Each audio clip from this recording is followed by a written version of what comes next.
স্থির চিত্র হিসাবে রেখে দিলেন এবং নামাজকে যে এখানে ঘুরি একজন নয়, এখানে পুরো একটা ঘুরি চক্র যাচ্ছে। আমরা আল্লাহু আকবার। আসসালামু আলাইকুম ওয়া রাহমাতুল্লাহ। আসসালামু আলাইকুম ওয়া রাহমাতুল্লাহ।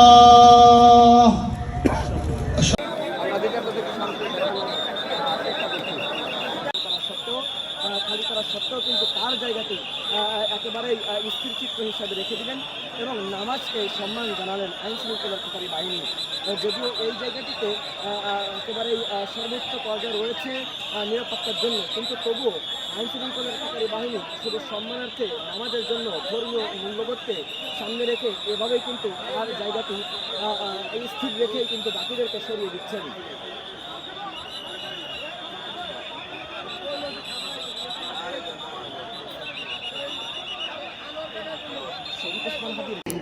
জন্য দোয়া, খতনা কোরআন, জিকির আজকার সম্পন্ন হয়েছে। আমি তার জীবন বৃত্তান্ত পাঠ করছি।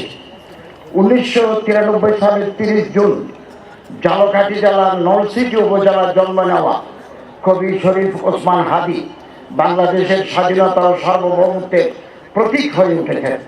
তার ক্ষুরদার যুক্তি, দেশপ্রেম, মানবিক মূল্যবোধ, দৃঢ়তা দিয়ে তিনি দেশকে ভালোবেসেছেন। জান দেব কিন্তু জুলাই দেব না, এই স্লোগান মুখে ধারণ করা হাদি ছিলেন গুম। ওসমান হাদি তার আদর্শ মনে করত, আমি চির বিদ্রোহী বীর, বিশ্ব ধরে উঠে আছি একা।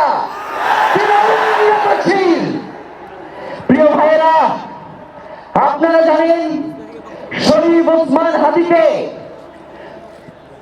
এক সপ্তাহ 168 ঘন্টা আগে গুলি করা হয়েছে। এখন পর্যন্ত কি তার খুনিকে গ্রেফতার করা হয়েছে?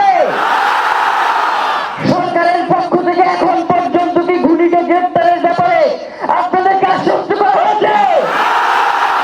তারা কি এখন পর্যন্ত আমাদেরকে জানিয়েছে যে খুনি কোন জায়গায় রয়েছে? আমরা স্পষ্ট মনে করছি যে এখানে খুনি একজন নয়, এখানে পুরো একটা খুনি চক্র যাচ্ছে।